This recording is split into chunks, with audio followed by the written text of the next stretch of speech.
Olá pessoal, boa noite. Sou o Vinícius da Sudors. Estou aqui com um especialista em Big Data, Moisés, que vai nos falar um pouquinho sobre como montar um Data Lake através de 5 passos. Boa noite, Moisés. Boa noite, Vinícius. Tudo bem? Tudo bem, e você? Tudo ótimo. Obrigado pelo convite aí para poder participar de mais um webcast. É claro, a Sudors está sempre aí disponível para que a gente possa bater papos aí interessantes sobre engenharia de dados e Big Data aí como um todo. Moisés, te convidando aí hoje aí para a gente falar um pouco aí sobre 5 passos para montar um Data Lake. E eu queria saber de você aí quais são esses 5 passos. Vi aqui que a gente colocou aqui 5 passos, né?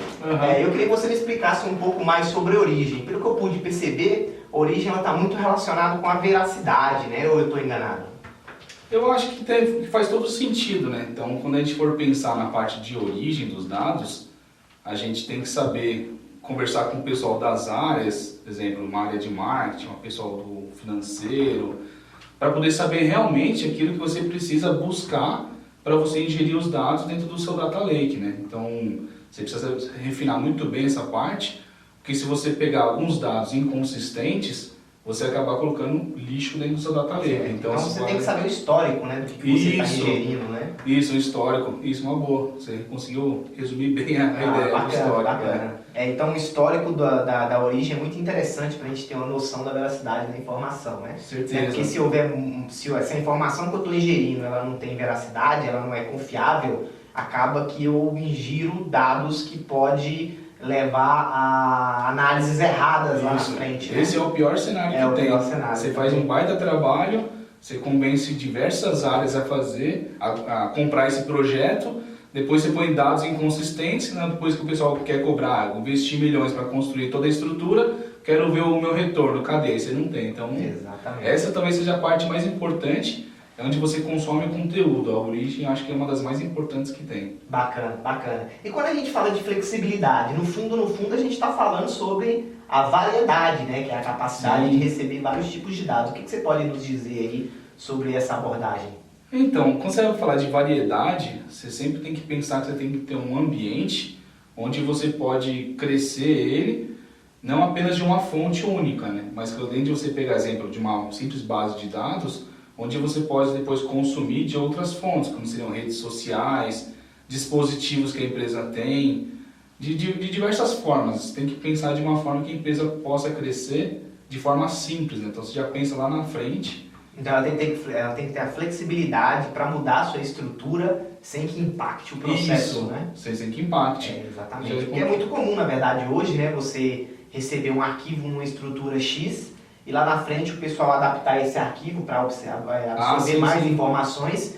E se você não estiver preparado para ter uma flexibilidade em receber essa variedade de dados, né, acaba que isso impacta no processo como um todo. Sim, é verdade. Essa parte que se você fizer uma coisa engessada no começo, você vai começar a ter muitos problemas. Então acho que essa parte que você comentou da flexibilidade, conseguir pensar bem nisso, como você pode depois escalar essa parte maior, faz total sentido.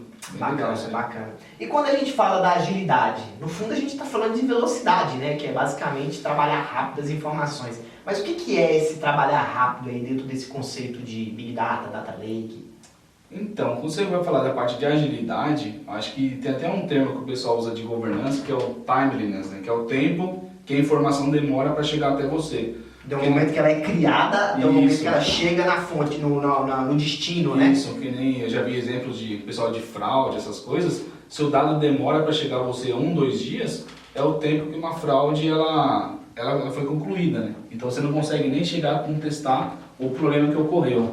Então essa parte da agilidade, quanto mais rápido você tem os dados, mais rápido você pode tomar uma ação, né? Então, sim, que você acaba se prevendo de problemas, né? Imagina um cartão de crédito onde você precisa acompanhar em real time se aquela transação ela é ou não é uma fraude, né? Não adiantaria nada o cara te ligar daqui a 2 dias para falar, você comprou alguma coisa daqui a 2 dias atrás? Não faz muito sentido. Isso que você falou faz total sentido você parar de pensar. Hoje em dia uma empresa que demora para tomar uma ação, ela chega a perder a confiança dela com o mercado. Exatamente. Isso se não falir a longo prazo, né? Se não falir.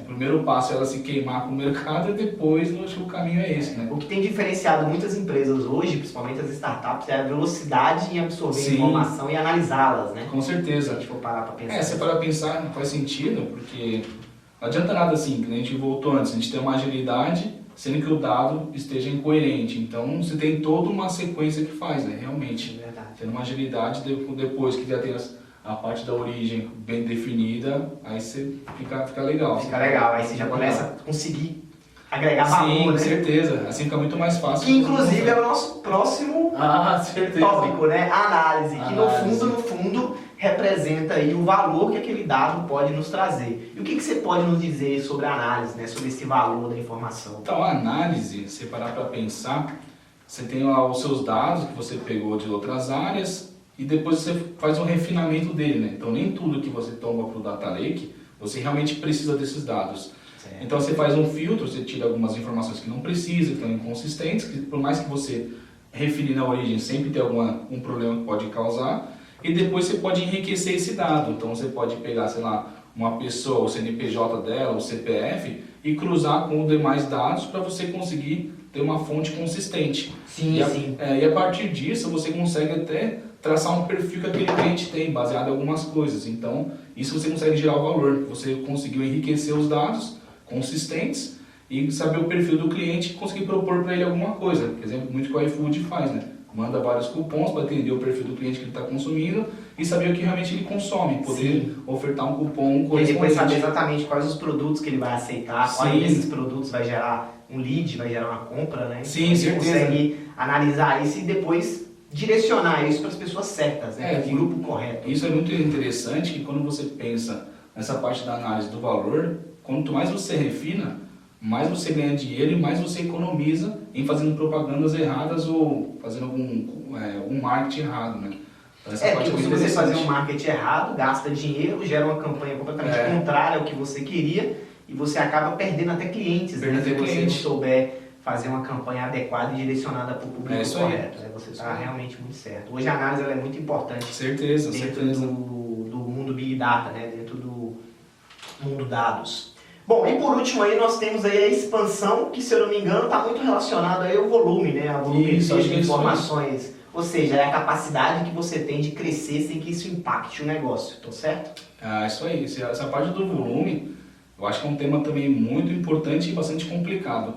Porque até algumas experiências que eu tive de alguns clientes que a gente passou, sempre o cliente fala assim, o ideal é você planejar para uns 2, 3 anos, você monta uma arquitetura, alguma coisa, eu acho que esse X de armazenamento, X de memória, vai ser suficiente para X meses, X anos. E muitas vezes ele tem que calcular o histórico, o incremental diário, né? E fora a gordura que ele precisa ter esse é o para movimentações. Porque muitas empresas não têm um histórico, às vezes, para ter uma noção. Então acaba que você tem que pôr uma gordura bastante, porque senão acaba esse tempo que você calculou de 2 anos que você fez investimento, acaba que menos, às vezes de 1 ano que você passou, já tem até que já pensar em uma nova arquitetura e gastar mais, uma quantidade enorme de dinheiro.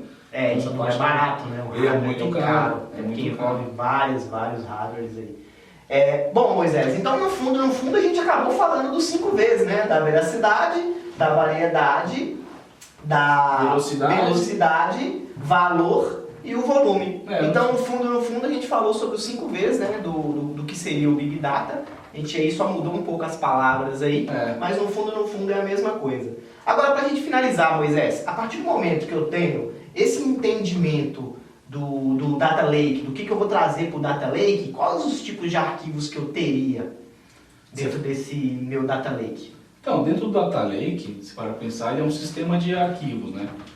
Então, assim, você pode colocar dentro dele o formato que você quiser. Você pode ter planilhas, arquivo TXT, Word, vídeo, áudio. Vídeo, áudio, uma infinidade. Mas o que as pessoas costumam fazer para trabalhar com Data Lake é você pegar alguns arquivos, fazer um processo para você conseguir compactar eles, né? Então você pode usar um formato específico de cada plataforma. Fazer a compressão. Isso, fazer a compressão. Um BZIP. Um BZIP, você tem os formatos.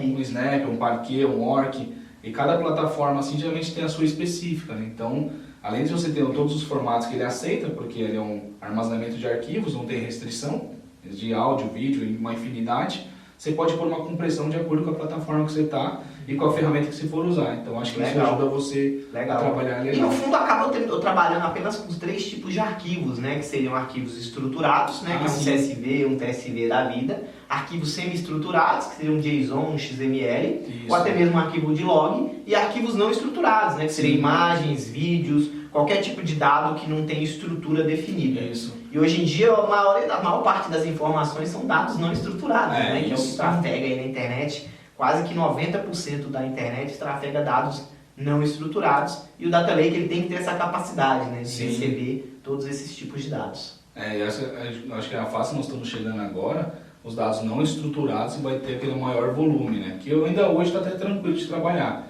que a maioria são arquivos, são bem delimitados, são bases de dados. Agora, quando entrar essa parte de imagens, áudio e vídeo, já vai ser um pouco mais complexos os sistemas. Que aí já envolve algoritmos mais específicos, né? E até nós você pensar no seu Data Lake, no seu cluster, como dimensionar, vai acabar mudando um pouco, né?